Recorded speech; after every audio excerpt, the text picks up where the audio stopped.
வணக்கம் நண்பர்களே. ஜோதிடத்தில் ஜெம்ஸ் ரத்தின கற்கள் அப்படிங்கிற ஒரு சப்ஜெக்டே இருக்குங்க. நம்ம நிறைய விஷயங்கள் இதில் பார்த்துட்டு வர்றோங்க. அதில் பார்த்திங்கன்னா ரசமணின்னு ஒன்று இருக்குது. நம்ம வில்லேஜிலலாம் போட்டிருப்பாங்க. ரசமணி அப்படின்னு நம்ம வில்லேஜிலலாம் போட்டிருப்பாங்க. அது எப்படி பண்ணுறாங்க பார்த்திங்கன்னா, ரசமணிங்கிறது பார்த்திங்கன்னா பாதரசம் இருக்குல்ல, அதை பார்த்திங்கன்னா சித்தர்களோட ரகசிய முறைப்படி கெட்டிப்படுத்தி அதை மணிகள் போன்று பயன்படுத்துவதாகும்.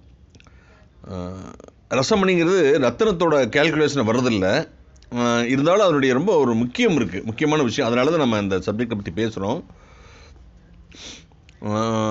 உலோகப் பொருட்களில் பார்த்திங்கன்னா பாதரசம் மட்டும்தான் திடப்பொருளாகவும் திரவ பொருளாகவும் இருக்குது. நிரந்தர உருவமோ தன்மையோ கிடையாது, அதுக்கு கிடையாதுங்க.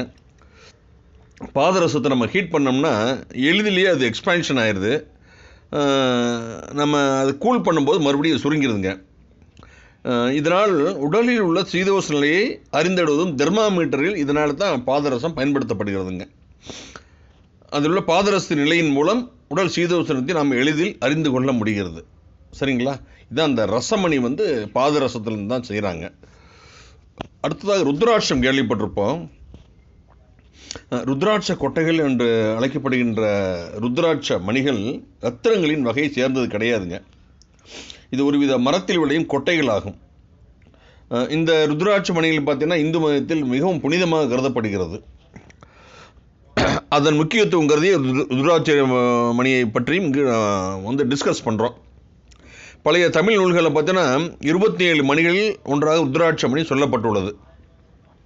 நேபாளத்திலும் இந்தியாவில் உள்ள அசாம் மாநிலத்தில் உள்ள குறிஞ்சி நிலப்பகுதியில் ருத்ராட்ச மரங்கள் எலியோ கார்பசியா இதனுடைய பொட்டானிக்கல் நேம். இவற்றில் 25 வகை இருக்குங்க. இந்த மரங்களின் இலைகள் பார்த்தீங்கன்னா ஈட்டி போல் அமைந்து வெள்ளை நிற பூக்களை பூக்கும். இந்த பூக்களிலிருந்து கருநீல நிறத்தில் சதைப்பற்று நிறைந்தும் புளிப்பு சுவையும் கூடிய பழங்கள் கொத்து கொத்தாய் தொங்கும். இந்த பழங்களின் கொட்டையை ருத்ராட்ச கொட்டைகள் என்று அழைக்கப்படுகிறதுங்க. எலியோ கார்பஸ்லேன் கியா போல்ஸ் என்ற வகை மரத்தின் கொட்டைகளை சிறந்ததாக கருதப்படுகிறதுங்க. நீலகிரி ஆனைமலை பகுதியிலும் வளரும் தீக்குச்சி மரங்களில் எடுக்கப்படும் விதைகளை பத்ராட்சம் என்று சொல்வார்கள். இலைகள் பார்ப்பதற்கு ருத்ராட்ச கொட்டைகள் போன்றே இருக்கும். எனவே இவற்றை சாயமேற்றி விலை அதிகமுள்ள ருத்ராட்ச கொட்டை என்று ஏமாற்றி விற்று விடுவார்கள். அப்படி ஏமாந்து விடாதீங்க, யாரும் வாங்கிறாதீங்க. இவைகளுக்குள்ள வேறுபாட்டை எளிதில் அறிந்து கொள்ளலாம். அதாவது ருத்ராட்ச கொட்டைகள் தண்ணீரில் மூழ்கும். போலி ருத்ராட்ச கொட்டைகள் தண்ணீரில் மிதக்கும். ஒரிஜினலாக இருக்கிறது தண்ணீரில் மூழ்கும். டூப்ளிகேட்டாக இருக்கிறது தண்ணியில் மிதக்குங்கிறாங்க. ருத்ராட்ச மணிகளின் அமைப்புப்படி இத்துணை முகங்களுடைய ருத்ராட்சம் என்பார்கள். முகம் அதிகமாக இருக்கும் ருத்ராட்சம் விலை உயர்ந்ததாக இருக்குங்க. 11 முகம் சிவனுக்கு உகந்தது. 3 முகம் அக்னி. 4 முகங்கள் பிரம்மன். 5 முகங்கள் கலாக்கினி. 6லேருந்து 13 முகங்கள் பார்த்தீங்க அப்படின்னா 6லேருந்து 13 முகங்கள் முருகன். 7 முகங்கள் ஆதிசேஷன். 8 முகங்கள் கணபதி. 9 முகங்கள் பைரவர். 10 முகங்கள் விஷ்ணு. 11 முகங்கள் ஆதித்தன். 6 முகங்கள் கொண்ட நேபாள ருத்ராட்சம் ரொம்ப உயர்ந்ததாக கருதப்படுகிறதுங்க. இதில் பார்த்தீங்கன்னா ருத்ராட்சத்தை நீங்கள் யூஸ் பண்ணுங்கள், ரொம்ப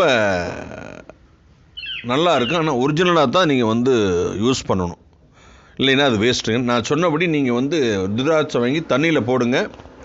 உள்ளே மூழ்கிருச்சு அப்படின்னா ஒரிஜினல், மிதந்ததுன்னா டூப்ளிகேட். இந்த 2 மட்டும் அடையாளம் வச்சுங்க. சரிங்களா? உங்களுக்கு அஸ்ட்ராலஜி, ப்ரெடிக்ஷன், ரெமடிஸ், ஜோதிட சம்பந்தமான வகுப்புகள், ஜோதிடம் ஏற்கனவே படிச்சிருந்தீங்கன்னா உயர்நிலை கல்வி PhD வரை என்கிட்ட நீங்கள் பயணம் பண்ணலாம். மீண்டும் ஒரு நல்ல பதிவில் நான் சந்திக்கிறேன். உங்களிடமிருந்து விடைபெறுவது உங்கள் அன்பு நண்பன் டாக்டர் பாலகிருஷ்ணன், கோவையிலிருந்து. என்னுடைய கான்டாக்ட் நம்பர் 9952615649. என்னுடைய ஆஃபீஸ் பார்த்தீங்கன்னா கோயம்புத்தூரில் சிங்காரநல்லூர் பஸ் ஸ்டாண்டுக்கு முன்னால் இருக்குது. ஆஃபீஸோட தொலைபேசி எண் 0422235038. இந்த நம்பரில் கான்டாக்ட் பண்ணிவிட்டு நீங்கள் வரலாம். நன்றி, வணக்கம். இந்த நாள் இனிய நாளாக என்னுடைய வாழ்த்துக்கள்.